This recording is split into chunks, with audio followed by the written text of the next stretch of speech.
Welcome to R Mochi Podqast, the only podcast rated R for Robin. Today, my guest is Myra Tumlos of Mochi. She is the community manager. I think you've helped with a lot of like batch onboarding stuff. Yes. Yeah. New batch stuff, new batch orientation, Say hi. batch guide stuff. Hi, I'm Myra, as you said. Cheers. Oof. The first thing I said was don't Not spill spill. any. I got nervous. God damn it. Pause it. No, it's fine. Are you sure? Yeah. It's on the floor. This is the first podcast. It's in person. My guest is already spilled on the set. How do you like Ukraine? I love Ukraine. Oh, we're in Lviv. Ukraine, both of us. Mhm. He is not in America. We're in. Yeah. And you just got back from Poland. Yep. And you're leaving tomorrow to go back to the States. Yes, I've been on this side of the world for 2 weeks now. How was your first trek into Eastern Europe? Is this your first trek? I don't think that Polish people would consider Poland as Eastern Europe, but yes, Ukraine, if it is Eastern Europe, then it is my first time. Just so you know, you don't need to sound like we're in an interview. Okay. It's I'm kind of like just an nervous interview. because I It's fine. Once you're done, I'm gonna drop it on the floor so I can wipe the floor. Yeah. So you've been with Mochi since batch 1. Yes. Were you not batch 0 technically? No, I was a member of batch 1. You were batch 0, right? Yeah. So were you? So you're community manager. You used to kind of just be an assistant, intern.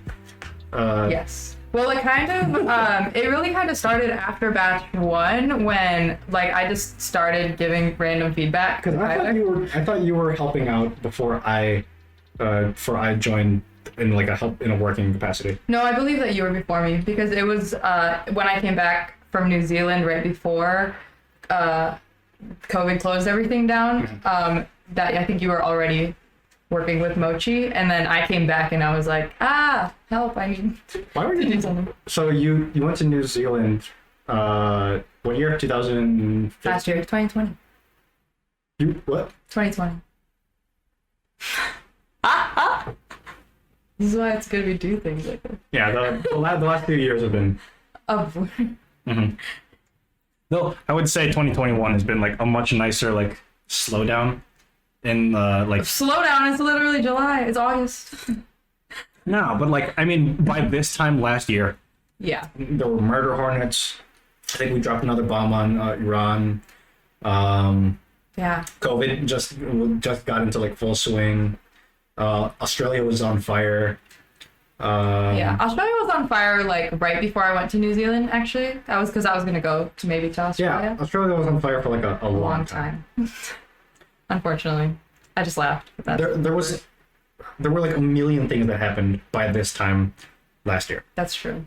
And I would say I don't know how much you follow the news, but like I stopped looking at news since Biden like got officially like sworn in. Yes.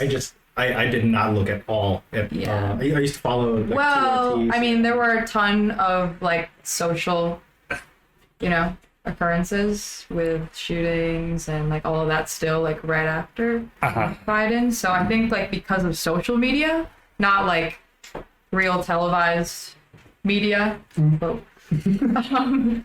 that I didn't follow that as much, but then I followed social media. So people obviously would argue that that's really dangerous. But this is the world now. What was like the biggest shooting of this past year? This past year? Or I guess like You mean aside from like George Floyd, Ahmaud Arbery, that really kind of obviously didn't kick it off because it's been happening for years and years. But I think that was the first one that like I saw all the time everywhere for like weeks, and so it really. Was this a guy who was shot at like the Wendy's or something in the back? He was outside of a convenience store, I believe, and he was being arrested for counterfeiting a $20 bill, and then he was the one who the officer kneeled on his neck, ultimately. No, that's George Floyd. We need to take that out. What did I say? I don't know. Well, no. I meant George Floyd. What did Okay, I say? so I thought you were talking about like Ann Arbor. Oh, Ahmaud Arbery was the one who, yes, well, he was running in a neighborhood. You can be wrong. I know, but I don't want to be wrong. That's so embarrassing. That's so embarrassing. You started literally the podcast by That spilling. particularly, though, is an extremely embarrassing thing to be. So, like, here's the thing. Just because I've been out of the States, I haven't been, like, amidst the protests. And because I've stopped watching news on the internet, I'm really out of touch with kind of, like, what's been going on in the States with a lot of things. I've been rewatching a bunch of South Park. That is a pretty good. It's not a great update. They have. I don't think they've put out. They've announced the most recent season, and they put out like a few episodes, like the COVID special and the vaccine special or something. Yeah. Do you watch any like late night shows, like Jimmy Kimmel? I used to watch the Colbert one. Oh, but I've stopped that watching one's the them late one. That one's the late one, I think. Isn't it just called The Late Show with Stephen Colbert? They're all late. I don't know. I haven't seen actually any of them. I think the only other like news thing I kind of watch, I still watch the what is it, John Oliver? Oh yes, John Oliver. Yes. Well, I watch them on YouTube. Mm-hmm. I don't watch them live. Does anyone watch anything live? Old people. Yeah, I think so. But I realized recently though, like in hotels and hostels, that like live TV with commercials is actually pretty like entertaining. Yeah, entertaining, and like relieving from like normal where we just like look for everything all the time that we want exactly what we want to watch all the time. Where's the 5-second skip ad button? Yes, or something that we don't want to watch in like a specific movie. I like will skip it. It's kind of blasphemous. What movies have you been watching as of late? Wow, I'm thinking on like really dumb, like comforting ones from like COVID, where I watched Harry Potter, like the entire series every day, basically. But there are a lot of movies out now in theaters that I have been wanting to watch. What's your favorite Harry Potter movie? I think Half-Blood Prince. Really? I think that was a little too quick to answer. But I also recently read them for the first time. Have you ever read them? I tried reading the first one and never got past the first chapter. It's like fine. Oh, all these guys in weird cloaks and like some owls. Yes. It starts out from the perspective of like the uncle, right? Yes. I was like, what the fuck is this? Yeah, and he starts to notice everyone dressed weird, which you're like, how do those worlds ever not? You know, they're like, well, we don't want muggles to know, but it's like you literally walk around in daylight in hats that are like wizard hats. So how would you not know? And it's the UK. Yeah. Which is also absolutely tiny. Yeah. Yeah. And there's like all these weird catastrophes that are happening, you know, like in nature because of magic. I don't think I got that far. So yeah. Well, that's later on, but it's in movies. Have you ever taken like the test what house you're in? Yes. What are you in? I'm a Gryffindor. Yeah. Not really sure exactly what that means. Mm-hmm. But I have been watching a lot of TikToks with all of the Harry Potter stuff. You know? I love all the memes about like Hufflepuff. Yes. I'm a Hufflepuff. Well, they're loyal. I'm like I'm saying like I know, but there's just like a lot of like so there I know just the lore stuff that I've read about them. I again haven't read any books, but like their house is like right next to the kitchen. They're kind of like everybody from who like they didn't fit into the other houses. We're all just gonna be chill in this house. They've never had an evil wizard, and like I think. It just seems like the chill house.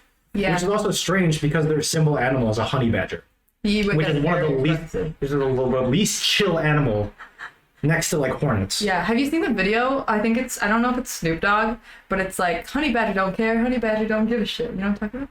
And it's like honey badger like biting a snake, and the snake's like just trying to attack it, but the honey badger just like I know Snoop Dogg did a bunch of like Animal Planet like double I don't know if that one was like one of the like really old ones, you know, the same time the Shia LaBeouf video came.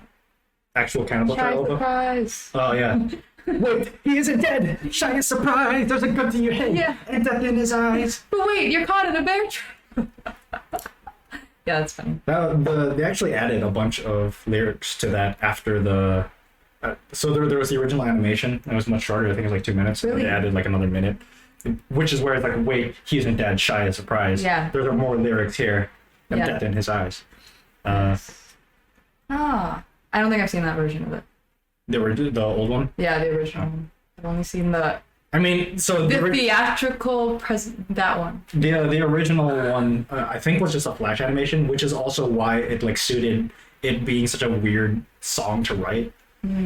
Like, I really wonder Well, who wrote it? I can't remember. He sings it in the theater. Oh, he's the one that's narrating? Yeah. Which is like, Nice. you know, you gotta kind of wonder about the backstories of how they came up with the song. Yeah. It's like, oh yeah, you know, Shia LaBeouf, actual cannibal Shia LaBeouf. I was like, wait, what? It's like, yeah, you did hear he's in the woods eating people. Yeah. Attacking people. Mm-hmm. I didn't know that was like a real thing that someone like put in time to write. I thought it was just him being like, you know what'd be cool? You Hilarious. Well, you thought Shia LaBeouf. I really did. No, I didn't. Because I was like, you know what'd be funny? I think his name's Rob Cantor. Does he make other songs like that? Uh-huh. I don't watch others. He's none that are as well known. Yeah. That one was a YouTube hit. Legendary fight with Shia LaBeouf. Yeah. Normal Tuesday night. Yeah. Shia LaBeouf. He was in like some pretty new serious movies though, like Peanut Butter Falcon. Have you seen that? It's pretty good. You know, that's the only one I can name, but I'm sure he's doing great stuff right now. I mean, I miss him from like Even Stevens. I think where he went wrong was with the Transformers movies. So he did the first two. Really? Yeah. People would say the opposite about Megan Fox.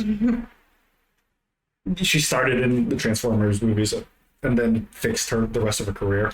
Yeah, and then, well, no, because then she was in Teenage Mutant Ninja Turtles. Like the live action one. Like, why is there a live action one? It's because a lot of the... I've been talking about this a lot recently, not on the podcast or anything, but just like with Disney and just everybody doing these reboots, a lot of it has to do with just maintaining copyrights. Right, you said that the other day, but I still don't understand. So when you know how there's Cinderella, for example. Yeah, so Cinderella is in the public domain.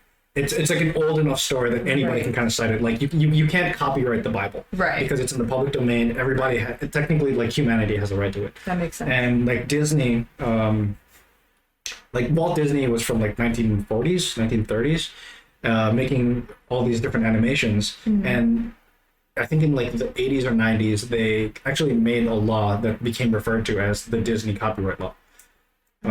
Because even after Disney was dead, the Disney company wanted to maintain the copyright and the intellectual property rights to like Mickey Mouse, Donald Duck, Goofy. And so they extended it to like, I think like 50 or 80 years past the person's dying who created it. Yeah. The big problem is though that like Disney, with a lot of the different like the different stories that they use, like Mulan is a Chinese story. Yeah. Hunchback of Notre Dame, Cinderella, Snow White, all of these come from like various folklores that were all in the public domain. Yeah. But when Disney made movies with them, they became part of their intellectual property and they copyrighted that, which is really fucked up. Well, but is it not so messed up though, because they created, I mean, technically copyrighted the original story, but they have created entirely different takes and like, for example, the original Mulan was completely not that, you know. So they did make creative iterations on it, but like, yeah, with copyright law, if things are close enough, they can sue you. Is the problem? They did use like the name. Like Cinderella is like a very But so what I'm saying, like, if you were to do like a third party, like, oh, this is my Snow White, they can't. They have to. Well, you could argue it, you could debate it, but Disney just has such a large media empire at this point that it is problematic, if not impossible, to try to create an original thing. Yeah. Without stepping on their property, and so that's like a big problem recently, and that's why I think they're doing a lot of the reboots, not because they were always just so profitable. Yeah, I think it's more because they want to maintain their like whole some like sneaky underlying. I mean, that's Disney. Yeah, you know, side note that's not related is that I heard that in California fireworks are illegal, so every day when Disney does a fireworks show, they just pay a fat fine. Really? Yeah. I don't know if that's true. Sometimes they say things, you know, that I don't really know if they're true. But that's one that wouldn't surprise me, right? Did you know that 80% of things that are said after "Did you know that" are not actually true. Right. Well, who knows? So community manager. What? So first, like you got into Mochi batch 1. Yeah. You were onboarded. I wasn't the leader. I was just. So Ian was in that. Tyler was the batch guide. Ian Gabe for most people. Yes. Tyler Miller was the batch guide. He did all the he did the new batch orientation. Do you think you're doing a better job? What? Tyler did a great job. I actually do most of my things based on everything that Tyler did. So he is like everything that he originally even created, like with like the slide deck, what he says, you know, there's also the language. I think that's like one of the biggest things recently that I'm just like trying to understand, secretly being, no, I don't know if that's a secret or not, but I know. And that just like there's a voice, like specific voice, that is quite Mochi, with like the fact that it's game, like being like making goals stickier, you know, like different things. Oh, you mean like just kind of terms of the language. The lingo. That, I mean, I definitely for sure just like took from like what I heard Tyler say, and like in our conversations about like, well, what about this, you know, like we probably need like a game guide, you know, but like I couldn't do any of that stuff without like having that original things that he put in place. So it's honestly basically obviously changing, but mostly the same because we have to cover. So kind of what are your responsibilities as far as you understand? Because you've just gotten the position more or less. Yes. What are you going to be kind of like in charge of? What are you going to be doing? Well, technically, I haven't talked about that with Ian yet because it needs to be more official. This is but community manager, I think right as of right now, based on we had our. What do you think you want to be doing as in the position? Yeah. Well, really more connecting with the community itself, because I feel like we have a lot of like the technical pieces, and there are a lot of the things that happen like on the back end of Mochi, where we're working on a lot of different projects, but like no one really knows. Nobody directly sees these. Like, yes, changes. No one really directly sees them, but they do have like a really huge impact. But then it's like with that kind of infrastructure, we want to make sure that it's meeting, like we have that to meet the community where we're at, because ultimately, like I mean, not all these people work in crypto or have worked in crypto or anything, so it's just kind of like I think making the connections with like more individuals, like more constantly, you know, like I mean, honestly, mostly reaching out to individuals saying like, how has it been going for you? Like, is there anything that I can do for you? Like, it's more of that service aspect in addition to like obviously the huge events that we're doing way more of now, I think, in the coming. So besides doing like those events, kind of what has been your interaction, I guess, with the different channels on Slack? What are the things that you're kind of like you follow the most? Yes. So I actually I'm not super active like talking in them, but I really, so you're a lurker. I'm a lurker for sure, but also that's because I had this other full-time job you know, that like it's just all day during the day, and like community manager just wasn't in my capacity in any way, you know, but it was technically under my responsibilities in what I was doing, but I have really I lurk in music, even though it's like they post all the time, but I'm just like kind of embarrassed because like I go to some of these things, but I'm like not aware of all like the titles, or like I'm not really good with artists like names too, but like obviously a lot of the people are really involved, like there's like a common like sense of like music that is good in general, you know, like it doesn't like have to be like a specific genre, but everyone apparently is on the same page or seems like the same page on what music is good music. And like obviously, well, that's why you got to be the counter agent. You can be like, this sucks, let me show you music. No, I will get it out. I'm just kidding. But yeah, no, like I enjoy the music, and I enjoy like dancing too. So that's like the common thing, is that it's not like you have to come from anywhere, blah blah blah, but you can just enjoy all this stuff and spend time with all the people. So I think like at least organizationally, like community manager is really kind of just doing like that more face to face, virtually and non-virtually communication. Making people feel welcome and like involved, you know. I think like more like involvement with people's like governance for decisions, like making decisions, like where should we go, like what should we do, what kind of things do you want to do or are you interested in, is just what we're needing more of, since we're like gaining 20 something people every batch, and that's twice a year. It's like more and more people have a lot in common, but just like through Donut is like the only way almost that like you can connect one-on-one. I don't know what Donut is. Right, but you can't say that because you just get me upset. I don't know what Donut is. So Donut obviously is you blah. It pairs you. I'm like, it's blah because you should. Is it like Gather Town or something that you kind of use? But yes, well, no, but so it's like literally Mochi Bot. It's another bot, but each week it pairs you with someone to meet for 15 minutes just to talk about kind of something what you do. Oh, well, you can. You cut that. I don't know it. But so I really like see. I think the community manager role is like doing a little bit more of that, being able to connect people in that way. So you're becoming the Donut Bot. Not so much, because that just sounds very inefficient. It's just inefficient. Yeah. It's not sustainable, and like I don't want people to know me. It's not about me. It's about like people being able to know each other and like intermix teams. Because like honestly, I literally have been on the same team since batch 1. What team is that? I change the name every time because I'm the captain, but it's either fruit hat party fruit hat, or hat fruit party. I think that's all the variations of those words. I don't think it is math wise, but those are all the ones I've used.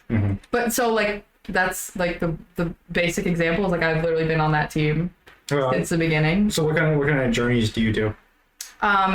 My first journey, I said I was gonna write a 1-month novel. Yeah, so like when I asked you about this in like the bio thing, you put up a bunch of different things. Well, I did, yeah. Is there any kind of like common thing? So you had like write a 30-day novel. Quite ambitious, especially if you haven't done writing. Right. Right now you're doing Duolingo. Yes. I did handstands. Okay. With my team. Do you have any kind of like logic as to like why you pick what you pick with your journey?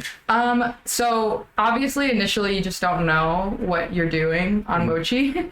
Where like so the guidance is supposed to be that like you pick something that you want to work. I think are just like over ambitious with our expectations of ourselves and accomplishing, that's like quote unquote. It's just really trying to make obviously a secure habit. And so ultimately like that goal transformed into writing a specific amount of time a day attached to whatever habit we already do, like waking up or brushing your teeth. Hopefully you wake up every day.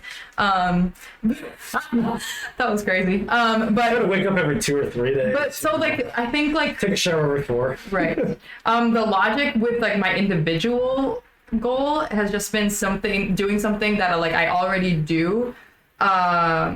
But just doing it more consistently. For example, like I do actually write a lot, but none of it's published because I'm just too scared to publish it. What kind of things do you write?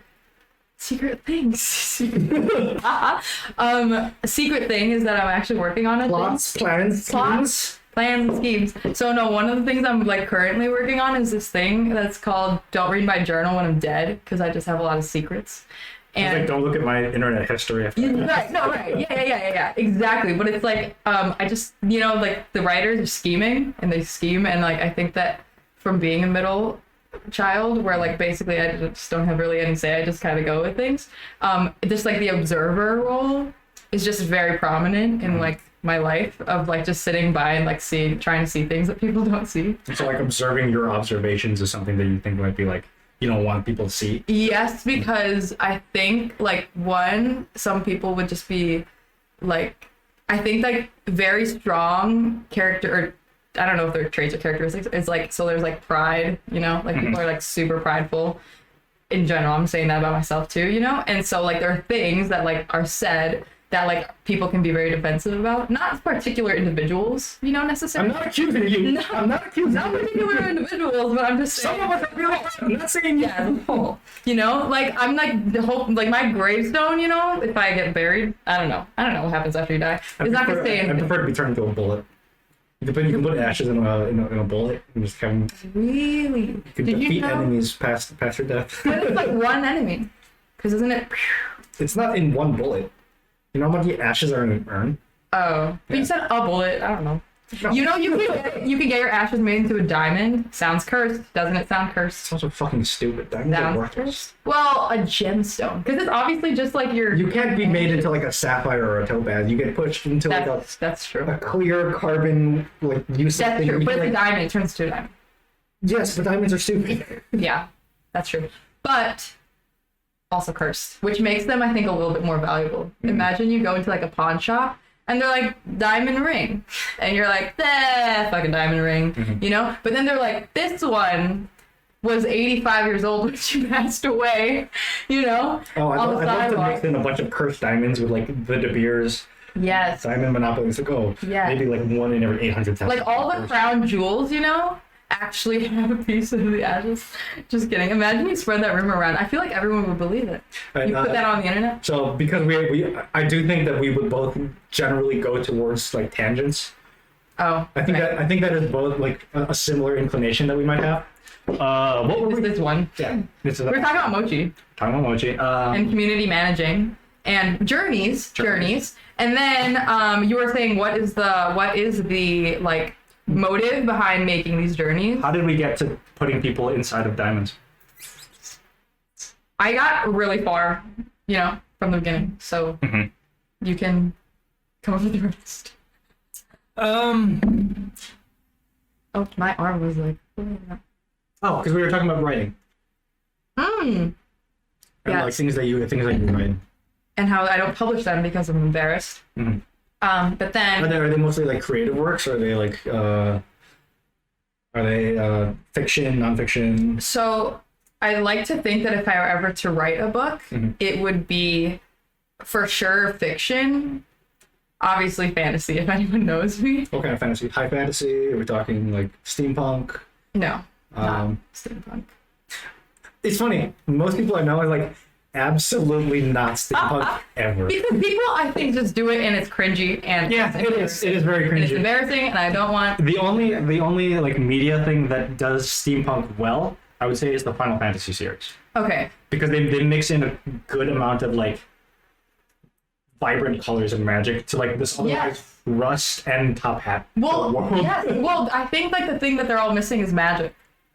It's like you There's forget that always- this is a world that doesn't exist. there's always magic, but the integration of it is like it doesn't feel alive. Yeah, It's always about the rust and the grinding of gears, and it's Yeah. never really kind of about like the injection of life inside of machinery. yes, they're all also. And then there was, dystopian. and then there was overused crystals, and I fucking hate seeing crystals and a bunch of shit. Yeah. What were we talking about? Writing. For fiction. Yes, so it would be like fantasy, more along the lines of like fantastical creatures and like human hybrid things. For example, also very embarrassing is that I've been reading fantasy stories or books really with like half fae, half human people. I don't know what the fuck a fae is. Yes, just Is it like a fairy? imagine in your head, yes. Well, you don't have to say everything. Yes, but they're like obviously. Well, when we were creating our character thing, Which is still a secret thing that we're going to be eventually talking about. when we were talking about just an imaginary character that I would like to create, we're talking about how it just doesn't have to be the strongest person. They don't have to be the best at anything, you know. But it's like in these books. It's like somehow they come up with like all these different situations in which individuals would be the best at that, which I think I really like, where it's like that's just reality too, is like you call on different people for different tasks, you know, So with their different strengths. is this a specific series? No, not really, not necessarily. But if I were to write something, going back to what we were talking about, I think it would be that's published to the public. It would be something of that sort, but in my writing that I normally do, it is not fantastical in any sort of way. It is more ideal, attempting, intellectual, anything. So don't read my journal when I'm dead, is what I say. Don't read my journal when I'm dead, because I have a lot of things to say, you know, but I feel like those are secrets of the world. Is it right? Yeah, I'm like on and off doing a little bit of writing. Yeah. And my problem is that like all the things that really like draw me into like I want to create something are like these enormous stories. So Yeah. like I love Okay. like the epics, Yes. like Iliad, Odyssey. Yes. Uh, I think I'm actually lucky. you don't read any manga or anything, do you? No, but see, I think it's because it confuses me a little bit. If you want to read a really good one that's really big, has amazing character writing and stuff. Yeah. One Piece. I already sold because I freaking love playing it when we were younger. I already know, but remember? Well, I remember having a One Piece game. That was Tony Chopper. For GameCube. Every time. That's the only character I knew how to do things with and stuff. He's an interesting character. Cute. He's got interesting writing to him. The problem is because of the way that he is very just like a cute character. Yeah. He's kind of like he's kind of just given these like cute roles. He's a doctor, but he doesn't have a good backstory. He talks? Isn't he like a squirrel? No, he's a reindeer. Yes. He's a reindeer. He has like a hammer. He's a reindeer that ate the human fruit. Right. Yeah. Duh. But yeah, One Piece is like it's a fantastic story, not just in like it's colorful, creative. There's a lot of like super cool powers and interesting characters. But the world, it constantly references back to itself. A lot of the character ties are answered, and like right now there's an arc that the story's ongoing. It's been going on for I think 15 years, and the guy wanted it to be a 5 year. So I need to start at one. And I started one. I started rereading it. It is a really good read. Really? Yeah, I wouldn't recommend watching the anime because the anime is kind of bad. Would you write like a manga type story? I wouldn't draw it, but I would write it. Yeah. And I've kind of started it. Yeah. But I only have like rough ideas of different characters and like different narratives. But one thing that's awesome about One Piece, like right now they're doing a story that's related kind of to the founding of Japan. Oh. And like the location is actually called Wano, and Japan before it became Nihon was Wano Kuni. But I think that was the name that was given to it by the Khans who were ruling in China, and it was just like shithole country or something. Yeah. Would you say, so like you know how manga is like? Would you say it's first of all a lot of dialogue? It's just dialogue basically, or is there a lot of narration? Well, the appeal of manga is the artistry. Okay. Generally speaking. But story-wise, plot-wise, like, is it a lot of like requiring like you to understand the context from your own like understanding of it, or does it really kind of lay it out like they in most mangas that I've read, they create the world and you get to watch it. And, I see. Yeah, you don't need to know like a bunch of history and stuff. Yeah. There are some mangas that are based on history. Like there's this one that's constantly on hiatus. It's currently on hiatus, and I'm still waiting for it to not be on hiatus. Why is it on hiatus? I don't know. Since you've said it 5 times. It's been on, just like the author like puts it down for so long. I see. Period. Yeah. But the manga is based on the life of legendary samurai. Miyamoto Musashi, who was a historical figure. Yeah. He kind of like wrote the book on Bushido code, like swordsmanship. Wow. Total dickhead. But eventually, like in his later life, became more of a philosopher. Okay. He was expert samurai. Like one of the famous accounts of him was that like he was just like chilling once and he caught a fly by the wing with a pair of chopsticks without hurting it. I think that I saw that movie and it's called Karate Kid. Mr. Miyagi. They do that in that movie. I don't know if you've seen it. It's a new one compared to that. One with Jackie Chan in it, you mean? Both? Jackie Chan and Jaden Smith. He's like drinking wine. Yeah. If anybody's curious what we're drinking, and I don't think anybody ever is, it's a Piona Vishnya, which is drunken cherry in Ukraine. Yes. Which today I learned, Vishnya means cherry, but it's a specific sour kind of cherry. They have a different word for like the sweet cherries, and it's like seen to them as a different fruit. Really? Yeah, Kate, my wife, is Ukrainian.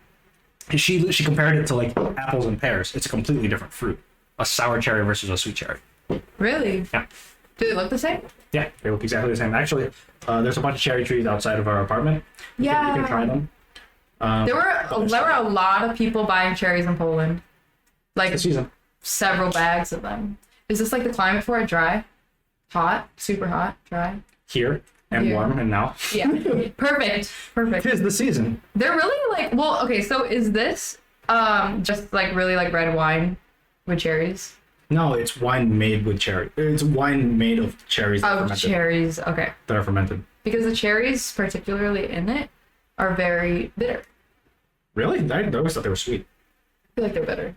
So yeah, like sour a little bit. Oh. I like them. Also, just so you know, I don't know how far we're into this. We are 38 minutes. You know, it doesn't always have to just be me asking questions. I feel like I talk. Well, we go on tangents, and then you're like, Yeah. "What? I can ask questions." Yeah. Okay. My first question is. Okay, I said you can ask questions. I'm not saying come up with an extensive list. Okay. You need to be very specific because like Whatever, not shit. everyone knows that I can just do like that. So within Mochi, particularly, what has been like your what particular project? I know you do like podcasts and then you do a lot of like data, honestly, analysis for me, at least you've done, and then you do for Ian. Like what kind of has been like really fun, or within journeys, and also what has been challenging and like not really something that you. I like winning and risk. And That's new, and that's good. Honestly, it's crazy. doing the podcast is fun, challenging. I don't know. I am also very much a lurker. I did editing for the zine. That was fun. The problem was I was just kind of like, I did a lot of editing closer to the end of the life cycle of it. What about like this world of like, I don't know if like you would say like I think one of into the crypto world or Mochi world in general. One of the problems I have is that just like because I'm in Ukraine, I'm like a lot of the events that are going on. Like I don't meditate, but I can't be at the wall facers thing. I don't. I can't be at like the movie nights. When I do appear for things, and like I'm in the adventure club right now. They got a Minecraft server if anybody wants to play Minecraft. A lot of their sessions. Well, we did D&D. I'd have to wake up at like 3 a.m. 4 a.m. To play the character. Yeah. I created I was a redneck elf. His name was Raja Bear Sharknado. Nice. Nice. Raja Bear Sharknado. Oh my He was a God. bard. Really? Yeah, he was in love with his cousin. I actually I recently have been wanting to learn about how to play it. I don't want to play it yet because I'm embarrassed. You know, I don't want to. Oh, see, but then that's the thing. But it's really hard, isn't it? Like, No. it's involved story-wise, storyline-wise. It becomes involved. Wise line. It becomes involved. Yeah. But the thing, my understanding about it is that everybody who plays it wants other people to play it too, and they will. Okay.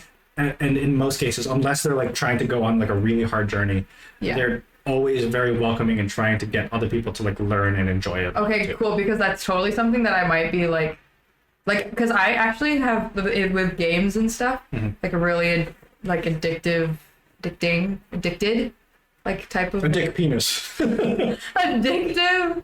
Like I'm quick to be addicted to things like that, you know, like games specifically, you know. So you would say that you have an addictive personality. That's what I'm trying to say, you know, but I don't want it to sound like my personality is addictive. It's like that I quickly will get addicted to things like that. Yeah. Like drugs. Just kidding. Yeah, but so no, I've been wanting to learn how to play at least secretly because like it's just like it's like a whole different world. Sounds like you have a lot of like things that you don't feel secure about trying out. Yes, I think that it's Between very writing difficult. and trying the game or We whatever. talked about that. Yeah. You're nervous about singing? Publicly, absolutely. Because I think too, like, I know we're not really supposed to talk about things like growing up, but like when you post something, you know. Also, I hurt my. From doing too much drugs. Yeah, I was doing this. Fuck heroin users, what the fuck? It's hard when like you've been discouraged, like not necessarily by like particular individuals, but like just by like the environment to be posting things where you think like, oh, I'm good, when you're like really like, no, you're not, like the environment like feels like it's saying like, no, you're not, so don't post things like that. But obviously now the internet is more like wide and vast and people post things all the time that are ridiculous. So maybe it's like I think with that first worry about like, you know, don't post anything if you're not good at it.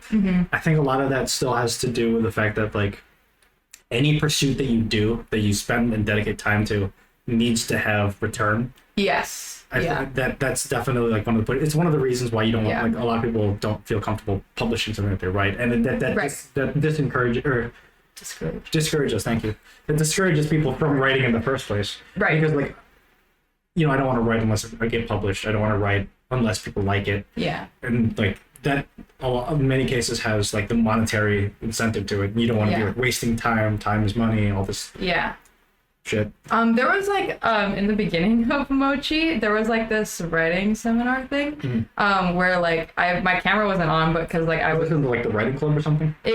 I don't know if it was originally writing club, but I don't know. So, but like the advice, I like wrote in like, what do you do to get like over the hump of like Writer's being embarrassed, you know, being not shameless, but more confident with like, this is a work in progress, like please don't judge me, and this is a safe space, you know. Like, how do you get to that point where you like can just take the step and just put it out there, you know? Because like I just have this huge issue with drafts, like not that it has to be perfect, but just that like the story constantly changes in my mind, so I'm never like confident enough to put it out. And like the advice that I got from like that one session, I don't know, like not trying to judge anything or anyone from that session, but it was just like, you just do it, you get over it, you know. But I think like what's difficult is like once you're you've already like published a lot, you know, like say that you're experienced in like releasing your work, that like that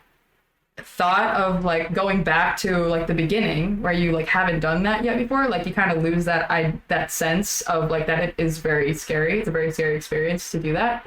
And so I don't think it was like the right advice that like for me in that moment. But I think that's like with a lot of new things that you're picking up, that there's like a block, that like we're not young where we were anymore, like really young where you're like, do it, you're really good at it, blah blah blah, and you just continue to do it until you get better and better. Like we're older now where like I need like that type of external encouragement to say, well, I would say if that's kind of what you need, like especially if you're doing it kind of like for the fun, have somebody to share it with, have somebody to like, I think that's one of the nice things about like writing clubs, is that you get to share pieces that you're working on with each other and give like feedback, and you give, generally speaking, because other people will also be writing and kind of putting themselves out there. That's true. They're also going to be trying to be encouraging, helpful. Absolutely, yeah. And it's like it's like the reminder of like, hey, just listen, this is a safe space, you know. If you want to send something to me privately, you know, I'd be happy to read it. Like that type of like communication, I think, is better. But like until now, like recently, literally the only place I've been like publishing work or whatever is, so when I travel a lot. You know, I travel a lot.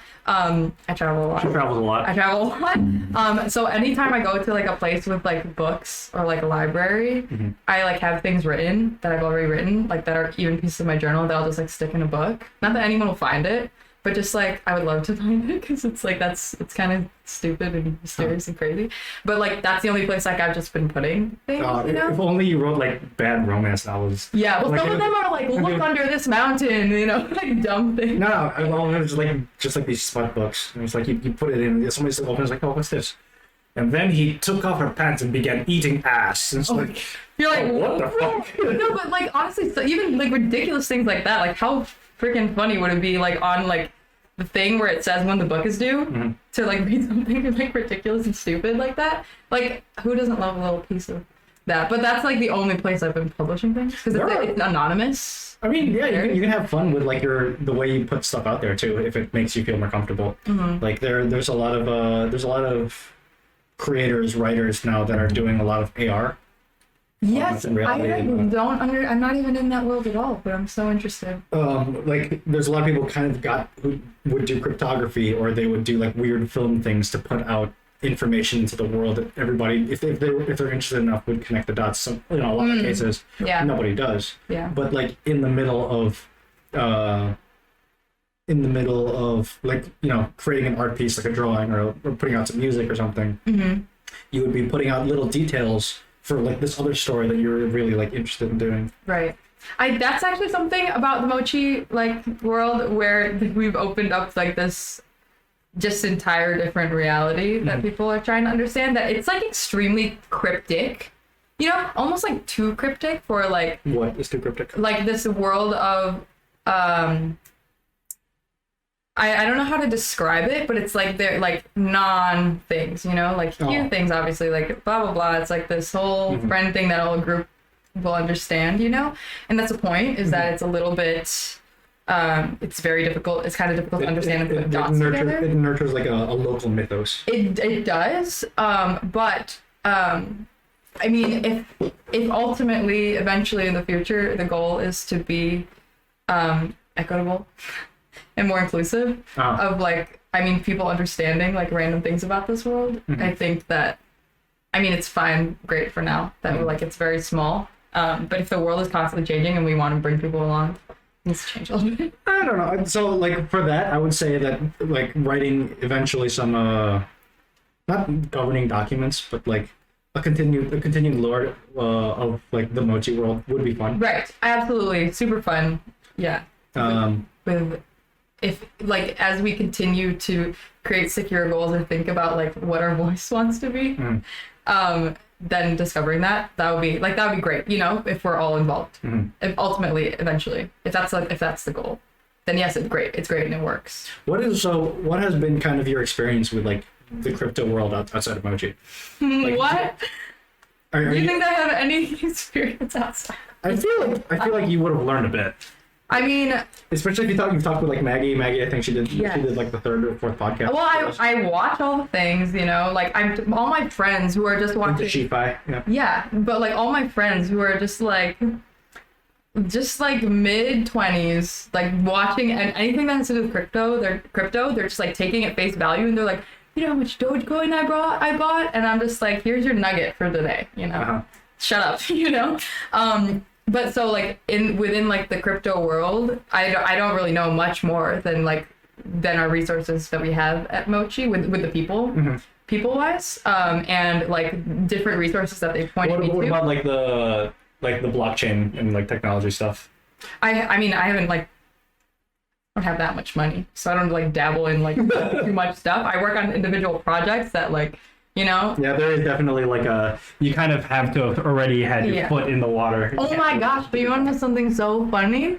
No. It's really funny. It's like crypto is involved, so it's actually really funny. So I downloaded dating apps. Hilarious, right? Wait, dating apps? Yeah. Plural? So in America, Bumble, Hinge, and Tinder are louder. I don't know. Bumble, Hinge, and Tinder are the main dating apps, right? This is very recent. This is a very recent experience, right? And so this guy reached out to me and was like, do you want to be a sugar baby? Which you're just like, okay. And I promise it's related. It's like crypto related, right?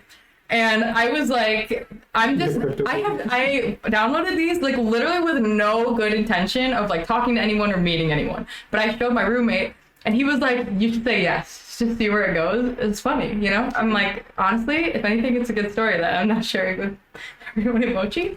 Literally, he's messaging me on Instagram saying, hey, like I'm 30, like 30s, early 30s, I think 32 or something.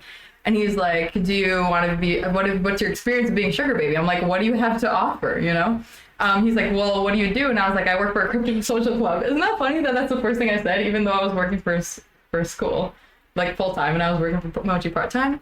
And he was like, crypto, like, no way, that's how I like hit big originally, like blah, blah, blah. I know all this stuff about crypto. He's like naming off people that he like knows. But really like what happened obviously was that he like bought Bitcoin like a long time ago, and now he thinks that he can like hire young women to like not spend time with him, obviously, like weird shit.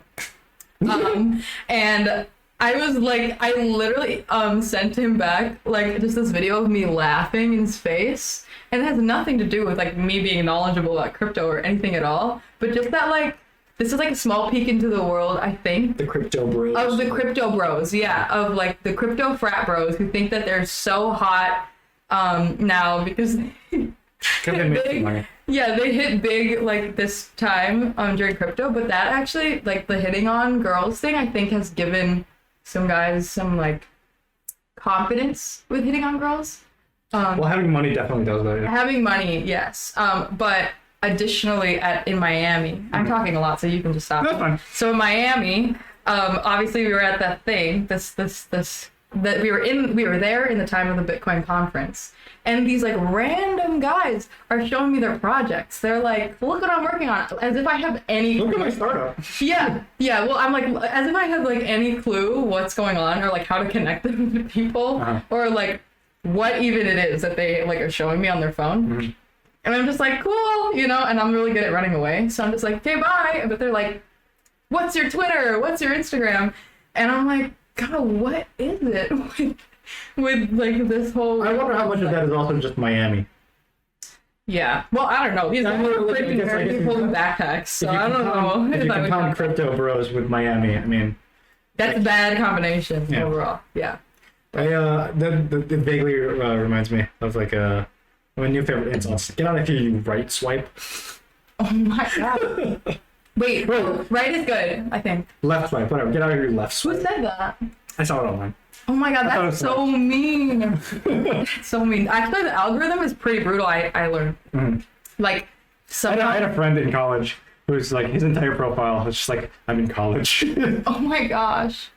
No, that's sad. But I think like it's scary because like I think like those apps somehow like take the data of like how much people swipe on you, like what kind of pictures like are liked, and then maybe like I don't know, some like type of facial recognition type of thing where they will rate you or something. Because for sure they'll show like the like way more attractive people at first, and then they'll just show all the people that like are like less attractive. But you're like, how is that?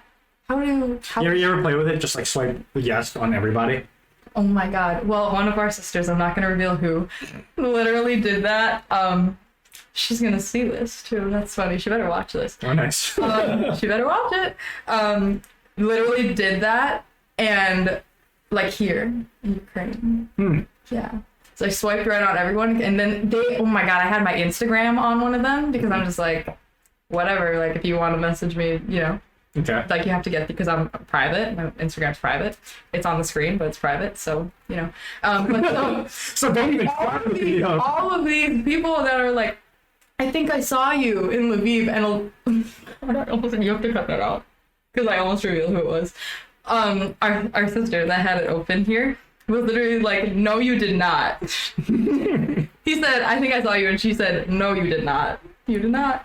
And I'm like, that is funny, because that's just like how the conversations go. They're not authentic, but they're trying to be. Because how do you date as an adult? I've talked to our other brother about that too.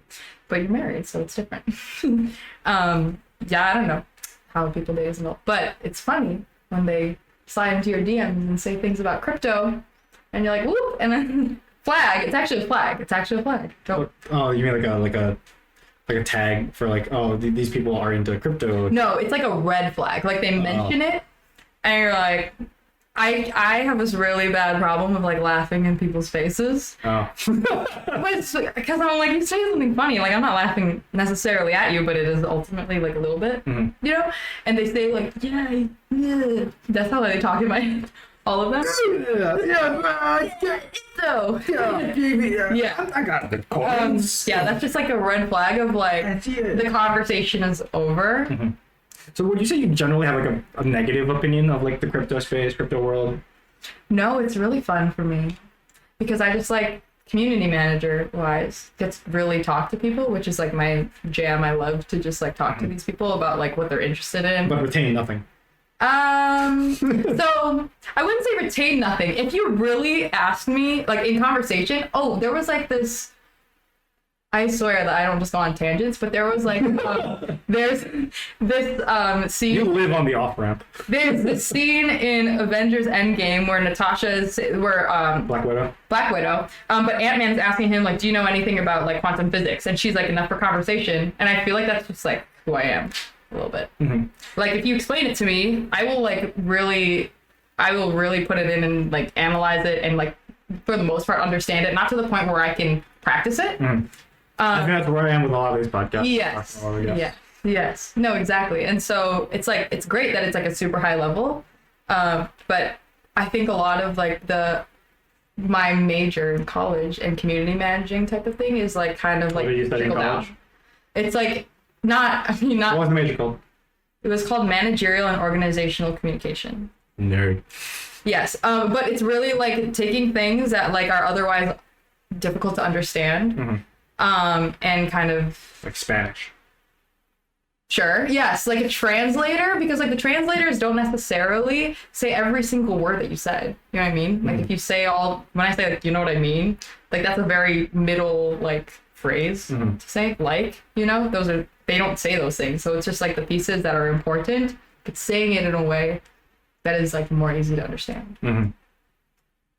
That's how I feel about crypto. If that's what answer your question, I'm like trying to explain it to my friends that like know enough to be putting their money in it, which just stresses me out a little bit, and not really enough to listen to other people because they think that because it's like a big thing. Oh yeah. When our dad visited with us, like I talked with him for like 2 hours trying to explain to him like it's not really just about the coins. It's not about just Yeah, I mean, yeah, exactly. But like all that they But I've definitely kind of gotten to the point where like, you know how in like every friend group there's gonna be like that one guy who's talking a little bit too much about crypto. I think I've gotten to that point in most of our friend groups. But that's a strong. I think that's a measurement of like how you've grown within this. Because like I kind of wish that I could do that. I don't know enough. To the point where people are literally like, can we sit down where you like go through all the apps that I need to download and like things I should invest in? And I'm like, I'm not certified for that. What Like, you get? If I were to say get Coinbase, MetaMask, and like I don't know, just like Near shout out. Just like Near. it's near. Near is this? It's new. Sorry, keep going. It's a new thing. Like similar. Okay. And then just some password protector. Yeah. MetaMask password protector and like Coinbase or like CoinGecko or something. Yeah. Actually, I don't know if CoinGecko was. Obviously, like as things continue to grow, it would be great to like be ahead of specific things. Like obviously, like you want to the world's invest, already yes. ahead. Yeah. Yeah. I don't have currently enough to expand on that, you know. But I would like to be ahead. I mean, being in this world at all is like being ahead, like understanding that it's more expansive beyond the coin, but like investing your money in coins, like. This is the world itself. To me, it's like the consciousness of like I'd say like the big thing to me with like crypto is that it's a change in like how the market works. Whereas traditionally it's like invest in like if you invested like $1,000 in Walmart in like the year 2000, you'd be a millionaire in 2008. Yeah. If you invested $1,000 in Amazon in 2005, you'd be a millionaire by 2007. Yeah. Actually, I don't know. Well, but like everything is entirely dependent on the decisions that the companies. Yeah. But so like the consciousness on the part of the investor there is like, how much research did you do into this company, into these people, these individuals? And crypto is similar in that sense. Like in many cases, like people are seeing it as just like stocks. Like, am I getting a return for putting in money at all? Yeah. As opposed to am I building out like a meaningful technology within the space in this new thing that's not as understood and regulated by governments, but also it gives more access to more people. Yeah. So it's not just like investing in Walmart like from China. Yeah. You're investing in like a Walmart. I mean, Walmart's a bad example, but like investing in it's a pretty good example. But investing in a place that applies everywhere for everybody and will enable more people to get access and equal economic participation in this in the world. Yeah. It's difficult because obviously as of right now it's like very unpredictable. It's still pretty young. Extremely young, but also randomly. You know, my like second internship ever in college was it was in an investment banking firm. It was really small, but my job was going through like utilizing this program to scan different companies, like multiple companies at one time, to see if they're flagged for specific things, like sending weapons to Syria, like like the U.S. government. no, right, no, exactly. And so it's like, I mean, ethical buying, all this like all these ideas that are just floating around in my head for like why I was like, I'm gonna take this internship, sure, you know. Is like literally my job every day is like seeing like whether or not like these companies make decisions to invest like their own profits into these very ethically controversial things, you know? I mean, like but that doesn't mean that we like tell the clients then like you should or shouldn't. It's like, hey, listen, they were flagged for these specific things, you know, like if you're for or against abortion, you know, like they like help with the manufacturing of these particular, and they manufacture abortions. Well, like that's like their decision, you know. It's like ultimately like we send you this thing, and we're like, or the people who are professionals out of they just kind of you kind of give them like summaries about yes. like why like this is like you might make money, but also these are controversial things. Yes, and like some like if you're watching the news, like some things might come up, you know, or like companies that we think are things that we think are so like some companies that are like greenwashing, like, you know, for the most part, sustainability, and they're dumping, you know, all this everything, you know, into the ocean. Like we're like, hey, listen, the relationship is like, listen, I don't know if you like want to, but here's the report. You decide whether or not you want to continue investing in them or not. But I mean, it's the opposite of crypto because like, first of all, you're like ultimately investing in this idea of like really. Is it the opposite of crypto though? Why would that be the opposite? I think because like the decisions that you make in investing in specific coins, sure, like themselves, just for example, coins, like whether or not it appreciates or depreciates doesn't necessarily depend on the actions of specific individuals in power. Like Walmart, right? Like the head of Walmart he's obviously not making all these decisions himself, but is like making significant decisions that affects trickle down everyone and then ultimately their stakeholders. But like that doesn't happen within crypto because we don't have this central person in power that's like really like they could just be shit, you know, and then like all this stuff come up and then they cheat on their wife and like it's partly true. Though like I think a recent example was like Sushi Swap. Okay. Of like where one they found like a bug in like their I don't think it was an algorithm, but like there's a bug in the program. They lost a bunch of money. The person who was the lead of the project left, and I think he took like $20 million. Really interesting. And yeah, it was a pretty big thing that happened recently because there have been a lot of what are they called?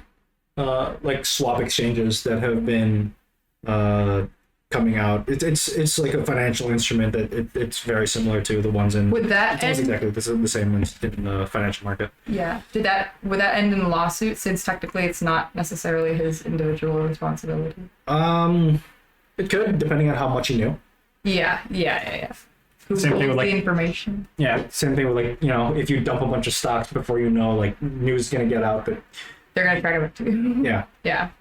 Dang. Well, I guess we'll see as things go on.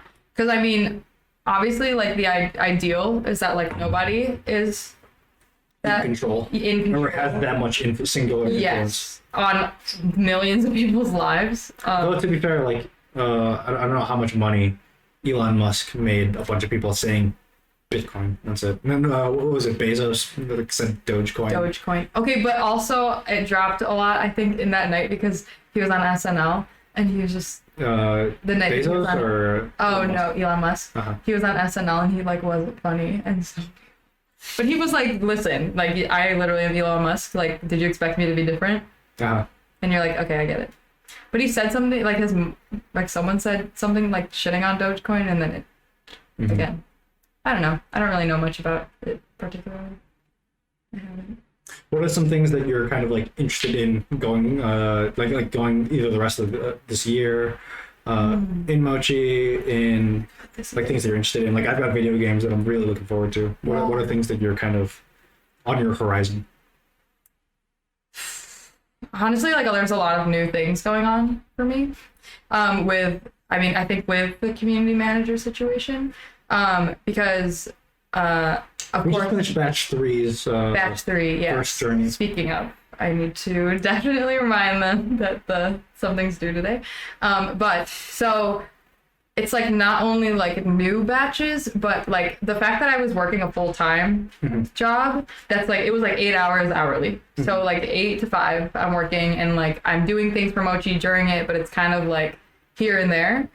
I'm at least for like from now forward, I'm excited to just do that, you know, and be focused and just like finally be able to make real connections, like more real connections with people, because like honestly it just wasn't in my capacity. And I thought with leaving this past job, that like finding another job, like they wouldn't be in my capacity at all to be involved in Mochi, like aside from being a member.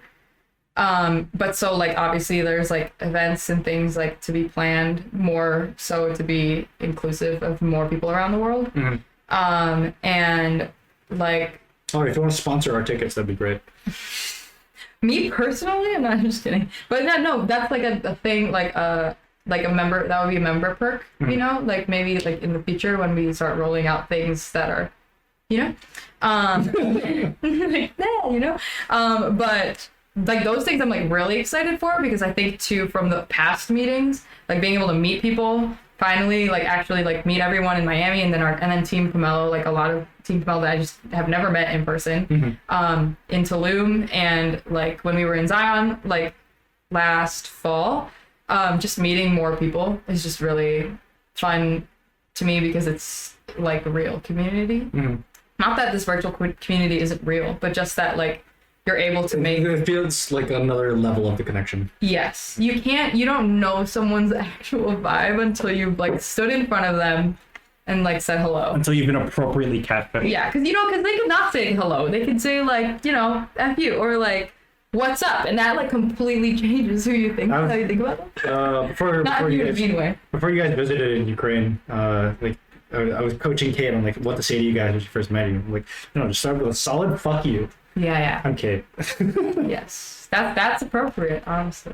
But we were all just like coming in hot too when we came to Ukraine. We're like, because we like see all your messages, you know, so we're like scrolling through and we're like, yeah, I'm excited to do this and this and this and this and this with Michael and Kate. And so obviously we came in hot being like, blah, and like that's different when you're on like virtual constantly, you know, sure. And like obviously we haven't seen you in like 2 years, 3 years, and so like that type of like even managing energy is just so different. And emotions come out and you just don't know, but like same with these people that like have been meeting or working on projects with each other, like over the internet constantly, like meeting them in person is just so different, and like especially when they're fun trips, intentionally fun planned things. It's just like a whole new thing. What do you think is like the thing that sticks out to people of like when they first meet you? Me? Yeah. What is your like first revealed characteristic?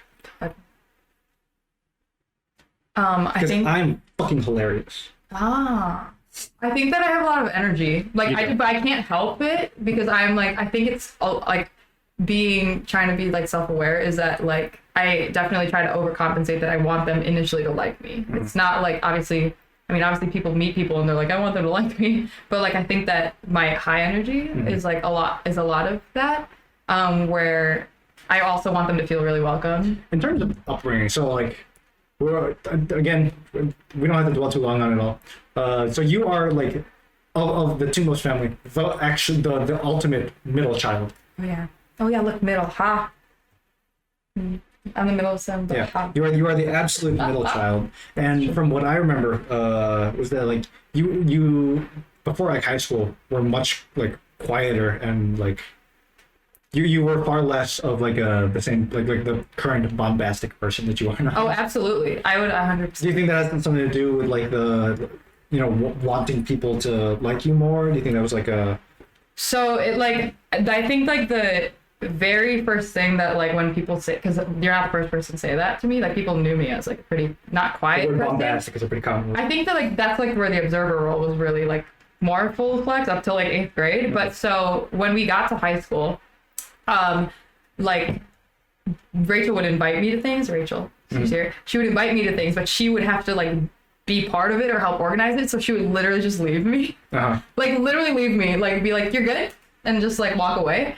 And like, so I would have to make friends. Like there's no other option, or I'd just be like sitting there like super uncomfortable, which I was constantly uncomfortable. And I was like, I even tell Ian, our brother, this, that like meeting like a ton of people like still makes me extremely like uncomfortable and nervous. But like since we didn't know anyone like in high school, and like they knew you and Rachel, who were like just completely different from me, like I mean from each other, but also like extremely me, but I have pieces of you that they all see, like a lot of, and I don't know if you actually know that, but a lot of them are like, blah, Michael. And I'm like, yes. So there's all these things. There are all these things that they like see both of you in me, and so I had to just like make this thing that, or like ultimately just make friends, or like make both of you not like proud, but just like, I'm like, okay, well, they know me as like Rachel and Michael, like mixed as one, but they don't know anything about me.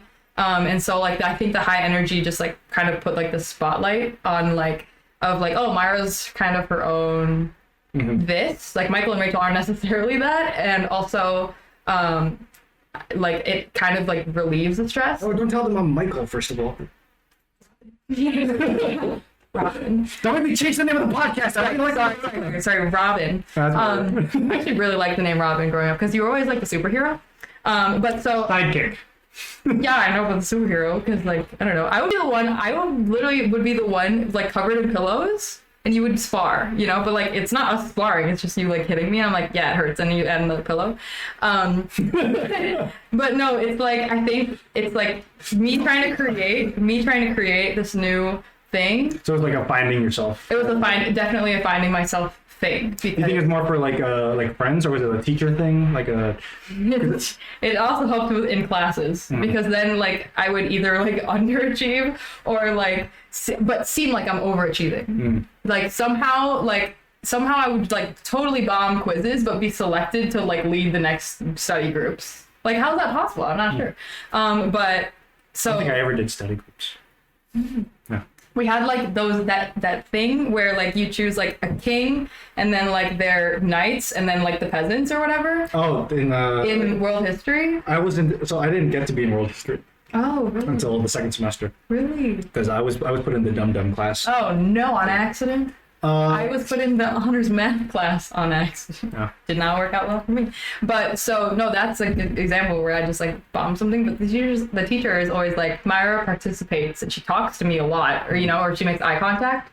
You know, my you give the aura. eyes. You give the aura of leadership as opposed to like the. As opposed to the like production of right answers. To be fair, that is essentially what leadership is. You delegate getting the right answer to the people who you work with. You just gotta have the energy and the being sourceful, yeah. Or like knowing, I like knew the teams and I knew everyone in my classes like really well enough to be able to like pick people who are, like help their strengths come to the surface. That's because what leadership is. Yeah, well, that's great then because that's what I went to school for. Good thing I went to school for the right thing. But yeah, I think definitely in classes too, like that type of personality, because I didn't have any of you like you or Rachel or Ian to like make decisions for me essentially. And I'm not like I'm not an oldest type. Like we're not, you know what I mean? We're like not oldest type of like decision making where we're like we feel responsible for like what happens to like the younger siblings or like that. So I mean that piece of like, oh, I can be myself and like have fun. And I'm not necessarily responsible for like like if it's like, you know, for like someone else. It's so just like, do you kind of feel like you've had that like that's kind of taking you through college and like is also part of how you're still meeting people in Mochi? I think, yeah, absolutely. It was a turning point that was necessary, but I didn't realize how much it would impact everything that I do. I mean, it went into like why I chose like the first school I went to, and then like the school I transferred to, and eventually was very like it was very social, or like the places that I feel like I grew in were the places that I felt like I could connect with most people in, and that I just think that also as humans we don't get that enough, or we think that if we can't find it or we don't find it, we just like settle for like what's going on. But like I have found it like really good communities, and I just feel like everyone should experience that. And it's not even like particular niches of people. Like I wouldn't say that I'm a very particular or picky person when it comes to meeting people. But and I mean it just would go to show that like I mean the inclusivity piece is like I think pretty important. But I didn't know that at all, especially up to 8th grade, because I was like so really like the inclusivity is like your big focus as like community manager, like the thing that you kind of really want to like champion for in your position. Yeah. And like I think like saying that it's inclusivity is a little bit like it's not that it's too deep. It's like it is, yes, essentially that. However, it's Hashtag too deep. too deep. But really it's just that there are a lot of really great people who should meet each other because they're all working on like really cool things mutually and they're good people. I mean, I'm not trying to say that like, well, they're bad people, you know, like outside. There are some of you that are bad. There's some people in the world I remember bad. with Ariana, like the mantra that we kept like coming back to after like the first podcast is like, the world is bad. No, yeah, and that's not true, right? And that's like obviously it's like pretty exclusive or like it's selective. Mochi's like has been it's friends of friends right now, the way that we select people, but it's just really to like because there's no tolerance for hate, you know, like in this group there's no tolerance for like that type of judgment. We should test that out. Just try hating on somebody. Try hating on somebody. Interesting proposition. No. But like that atmosphere is just in general like we don't want that type of bad Spirit energy, blood coming into like events when we're all just trying to be ourselves. Like how often do we put ourselves out there and then get rejected? You know, probably more often. Who's been in your team? My team. So our sister Rachel Tumlos, Jess Krotz, and Whaley was a new addition. Jess Krotz, did she write one of the pieces for the zine? Yes, she drew the one. Yeah, she did the art. Yeah. No, wait. Yeah, she did art. Yeah, okay. And then Whaley, I think he's in Adventure Club. He is the club head for Inquiry Club as well. It's Inquiry Club. Inquiry Club is where you, at least in the channel itself, you're posting every day whether or not you meditate. And then you get specific points, and then like the points lead to a specific amount, and then they will donate it to an organization that they all agree on. You know, it's pretty cool. And then I don't know if they're doing that now. I know that they did that recently. And then also they do bi-weekly, I believe, or bi-monthly. Because bi-weekly is twice a week, right? Bi-monthly is twice a month. I have no idea. I know. I think it's both. But they meet on virtually to do a sit together. Just like a meditative sit. Yeah. Because I think like the whole idea of it is like, I mean, doing it in community, because like that's why they post, blah blah blah, to support each other, hang around each other. Yeah, even though they don't say anything. Yeah, well, they repeat the same lyrics. So, mantras. Yeah. Yes. Indeed. Never gonna give you up, never gonna let you. Yeah. Exactly. I actually learned. So there is that. Is it a channel? Wall Facers? So it was Wall Facers. It's now Inquiry Club. Okay. Inquiry Club. I just learned the context of that. I think. The second book of the Three Body Problem. Oh. Position Liu. Yes. Yeah, there's I'm almost halfway through. I don't want to spoil anything, but yeah, wall facers are a thing. Yes. The idea of wall facers themselves. Yeah. Yes. Yeah. One of them kills himself. Not gonna spoil anything. Wow. Wow. Kind of makes me want to make a wall breakers group just to fuck with shit. Honestly, I feel like people would, because a lot of people have read Three Body Problem. Have you? I read it for school. Can't say that I remember a lot of it. The I first read one? a lot of random books for school. Yeah. Fantastic sci-fi book. The actual. Wait, they read that in They also read it in reading club. I'm not in the reading club. I've just started learning to read.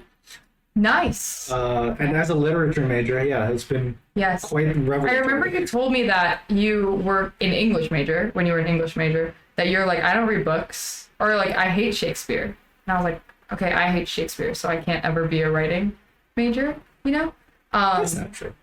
Yeah, I know that. I know that's not true now. Anyone can be writing. Like any person can be any major. Let's be honest. But a writing major. What made you learn how to read? One of my journeys was to read. I think so. I wanted to learn how to speed read, and I've kind of gotten away from that. I've just been casual reading, but speed reading specifically because it's a skill that you can just learn. I did that for school a lot. College, particularly. It like helps you. So I think my problem with the speed reading thus far has been that like the stories that I've been reading are a little bit too interesting, and I don't really want to speed read through them. Nice. That's good. but I like over the last like so many years, the only things I've been reading have really been like manga and then just like some news articles. And just like reading text, I could never really get through anything. But the first thing I actually managed to get all the way through was a book by Xiaowei. Oh yes. Blockchain Chicken Farm. Blockchain Chicken Farm. And then I finished Three Body Problem. I'm working on Dark Forest, the second one. And I'm also reading what's it called? Snow Crash. Okay, I haven't read that one. It's about a pizza delivery guy who's also a hacker. Nice. His name is Hero Protagonist. What there was like It's pretty aesthetic. I feel like there was a movie that just came out with that they just released that the main character's name is a protagonist. I don't know. I know one of the reasons why a lot of people are picking up Three Body Problem now is that I think there's going to be a Netflix series that's going to be coming out. Yeah. Which should be interesting. I think one thing that was really that still is kind of like an ongoing thing I'm trying to get over. The fact that all the main characters have Chinese names. Oh. And that's just not something I'm used to. Yeah. Because everything I've read has been like Greek epics. And, do you like, look up how to pronounce them? No, I know how to read pinyin. Okay. So I spent 3 years in China. Right. That's true. I forgot. Most of the things that I used to read were also Greek mythology type of stories. They're just so entertaining and brutal. What's your favorite book? Ever? Series? Book, author, series? So the first book series that ever got me hooked on reading books, which I read like a lot of books when in elementary school and like still kind of read a lot of books, is a Percy Jackson series. Have you heard of it?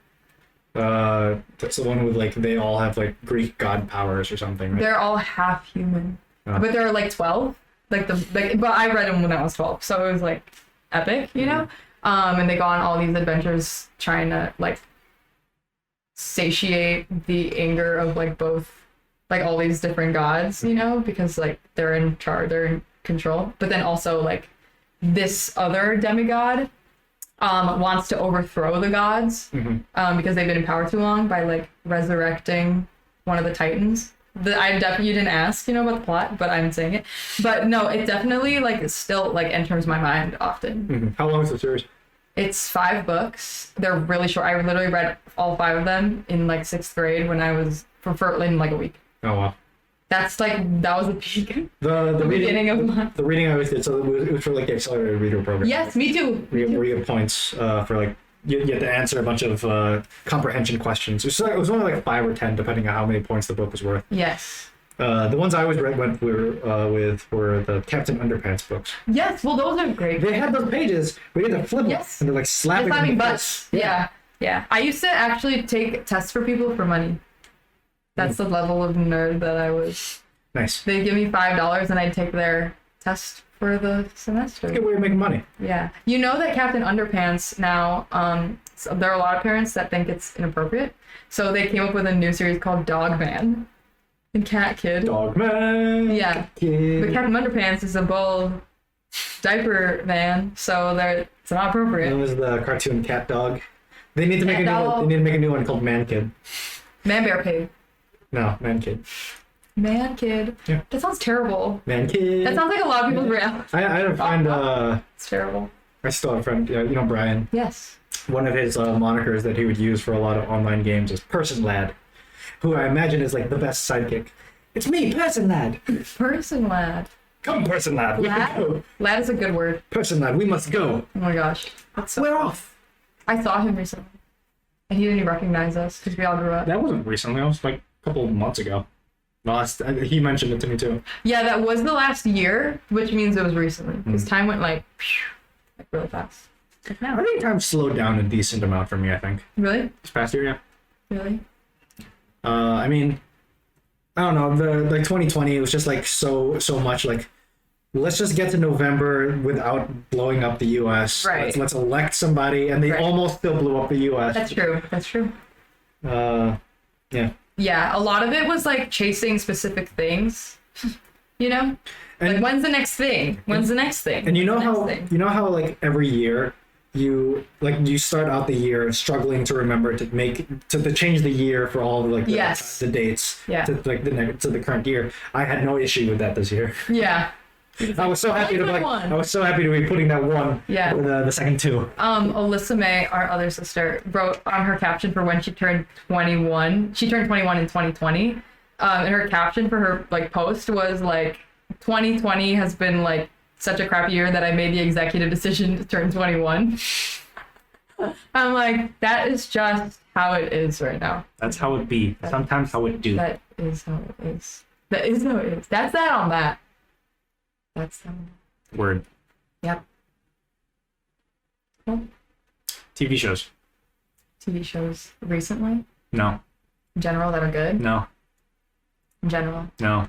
TV shows. I just started rewatching Game of Thrones.